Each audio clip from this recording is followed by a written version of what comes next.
Hey everyone, Happy New Year. Merch Hunter Ricky back, and today we're going to start a new episode of Side Piece featuring the best father of all time, Kyros, as featured in Dressrosa.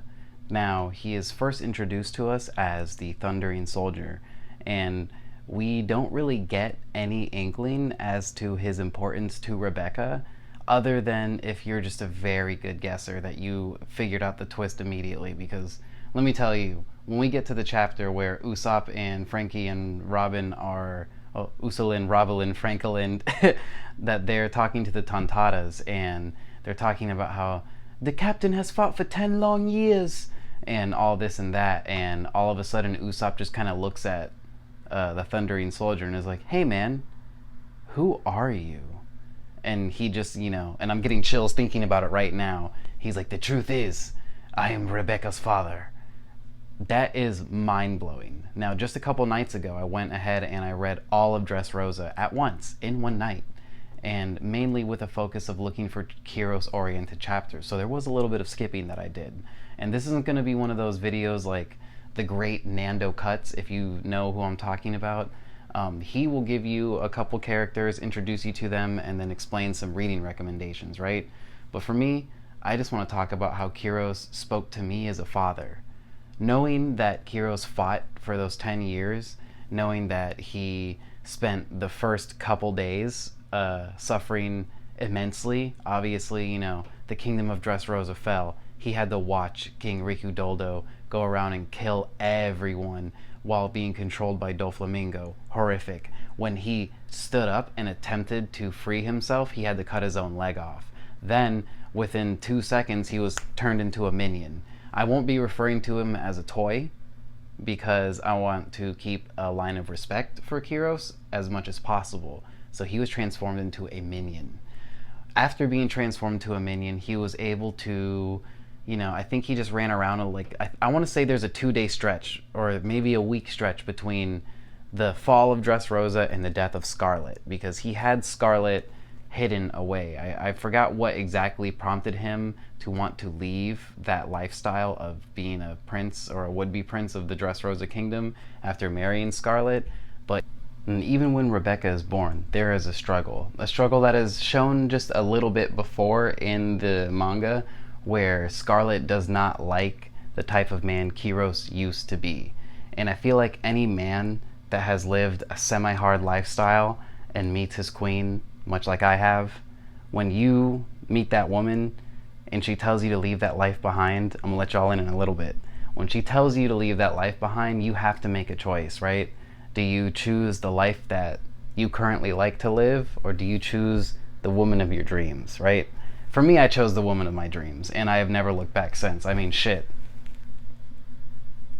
I got all of that with her. But Kyros was a warrior.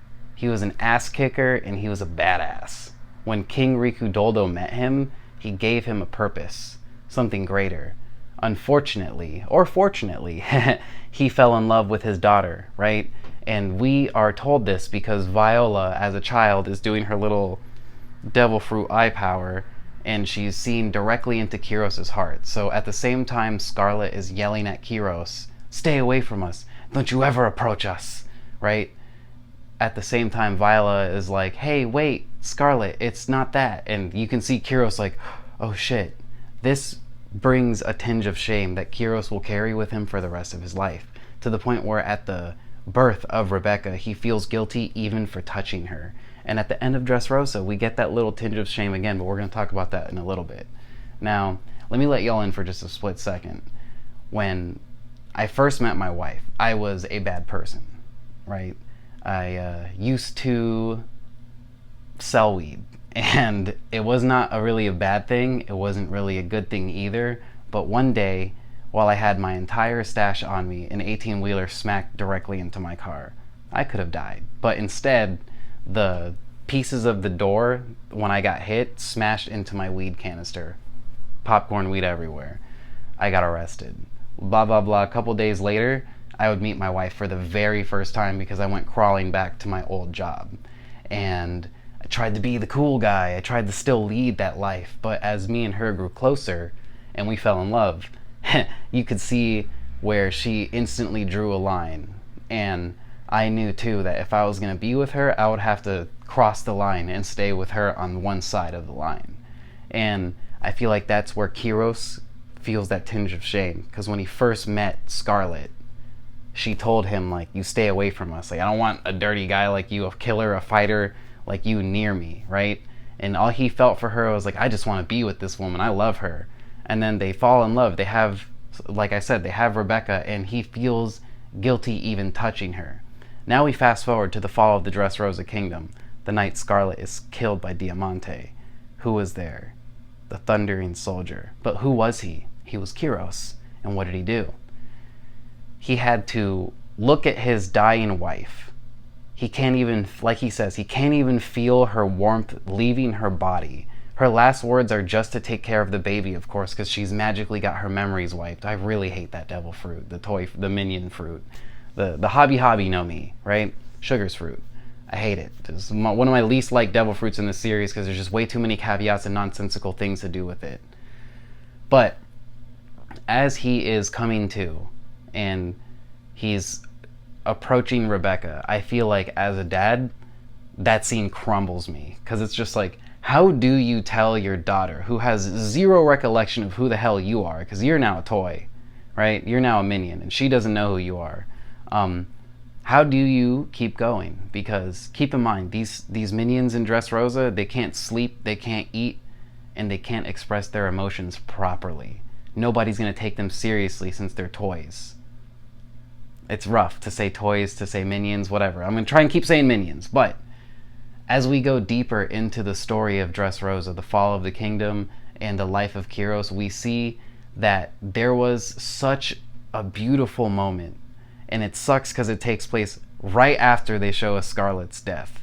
And, you know, he's walking out and he's holding her and he's like, I was unable to save your mother. And he says a couple other things to her, but the one where he grabs her by the shoulders and he was like, I will give my life and this soldier will always be at your side. Like, oh man, I'm about to have a Frankie moment and just cry my eyes out. It's so good. That's why I got this tattoo, because I'm a bit of a crier. But I empathize with Kyros. I love this man. I really do. He is genuinely my fifth favorite character in One Piece. There's not a lot of characters that I would go to bat for in One Piece. Like, Luffy is my all-time GOAT. It is what it is. The story's about him, right? If you're not liking Luffy, I don't know what you're watching One Piece for. But then I got some secrets, you know, like obviously I like Frankie. But did you know my third favorite character in One Piece is Fukuboshi? Over here. We don't need to talk about him right now. But then my fourth favorite character is Kyros. And it's just one of those things where him and Pedro, Whitebeard, those guys, like, they're so legendary. But they don't get, like, Whitebeard excluded, Pedro, and Pedro too. You don't really see the guys like Kyros getting talked about. A lot of people will go to Corazon, and that's awesome. I have some Corazon merch myself, but I feel like Kyros is a character that should be talked about relentlessly, but because Dressrosa is so large and so bloated, we don't really get a lot of that. But if you go back to those panels to see that Kyros was there for all 10 years of Rebecca's suffering, you know, you would see that he is the best dad in One Piece.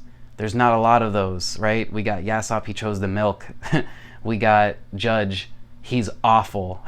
And then, you know, there's not really anyone else. Dragon, you can't really say that Dragon's a bad father. Let's be real, right? Let's be real. He's the most wanted man on the planet.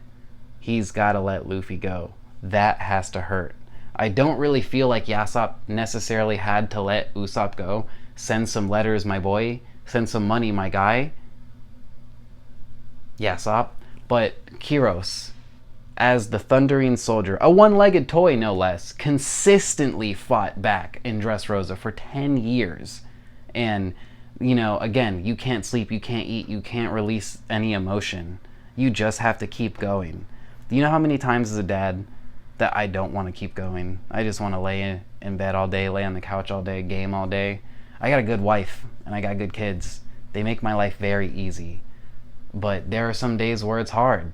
The struggle of going to a shitty job and getting nothing for it. And you go home, you might not see eye to eye with your wife right when you get home. You might say some dumb shit. sorry, Yaz. Nothing like, not referencing anything now, but I know I'm a difficult person to be around. So if you see this part, Yaz, I love you. But there's so much about Kyros that I enjoy. Not only is his crazy fighting style of just being a one-legged warrior amazing, but there are moments that I feel like don't get sang upon enough. And I feel like I'm just kind of fluffing right now because I don't want to cry. But like when you meet Kyros, the first thing he does is like be jokester, right? And I feel like that is a sad state of reality because he has now completely put himself on the back burner. He no longer has Kyros the man, he is Kyros the minion.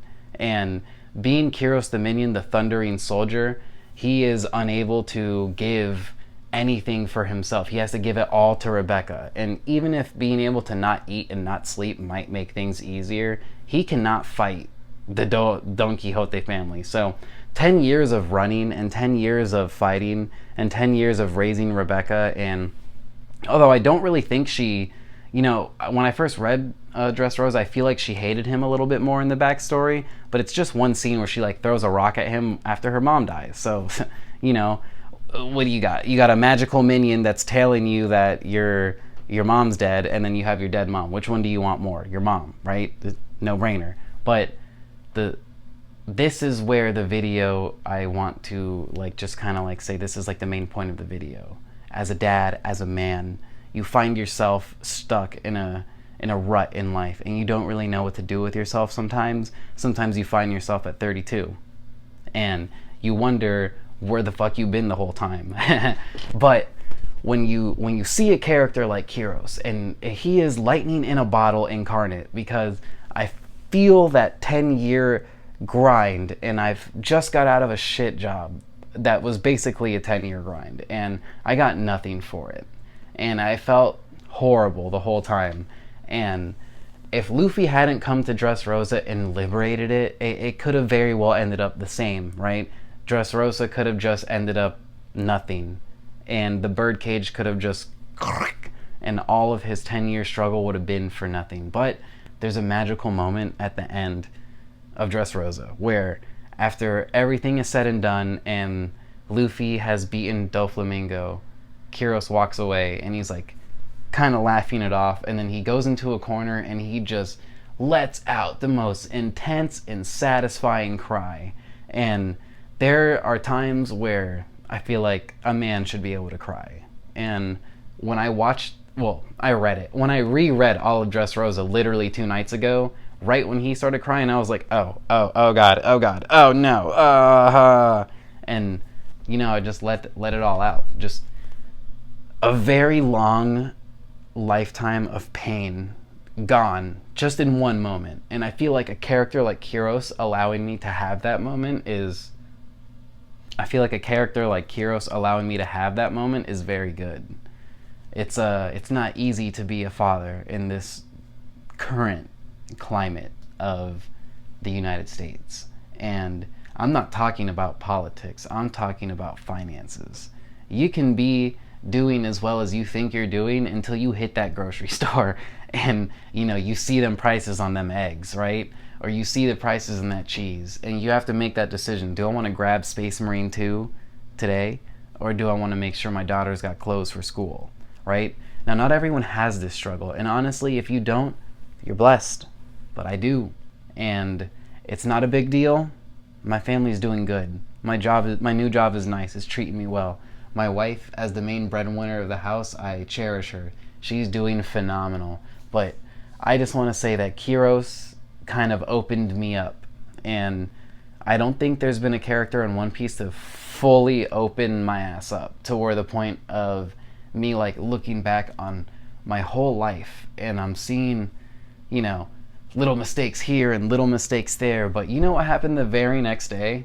I got up and I was happy, and I played with my girls, I played with my son, hung out with my wife.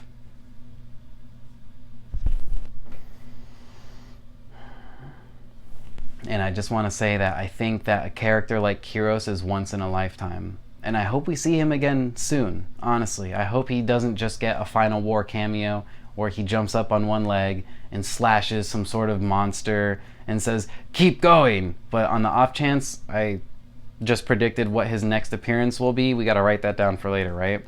But yeah, this video is just a little bit of a love letter to Kyros, a guy who fought for 10 years, couldn't cry for those 10 years, couldn't sleep for those 10 years. And the night that he was allowed to sleep again, he just spent drinking with Zoro. He took like a nap. He took like a nap and just woke right back up to get trash with Zoro. Like, what a guy. Zoro even said that when it's all said and done, he wants to come back and fight him one day. It's badass, man. Let me know if you have some characters that you like. I want to make Side Piece a more real story, right? For the next episode, if you have anything that you relate to with Kyros, pop it down in the comments. The previous members of Side Piece, I want to say, are Izo. What is the mom's name in Water 7? Kokoro. And then I did Pedro. I'm probably Mocha. I did Mocha, the little girl from Punk Hazard who is gigantic, and honestly, wow, what a sweet little kid. I'm falling in love with her all over again. But Kyros is one of these 5 characters that I have fallen in love with. They have put a pep in my step. They have shown me a different side of life. And I hope that it helped you too. Anyways, Merch Hunter Ricky, a crying mess. Have a good night, guys.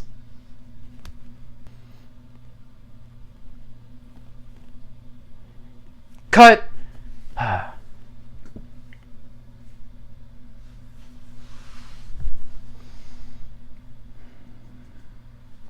Rigo.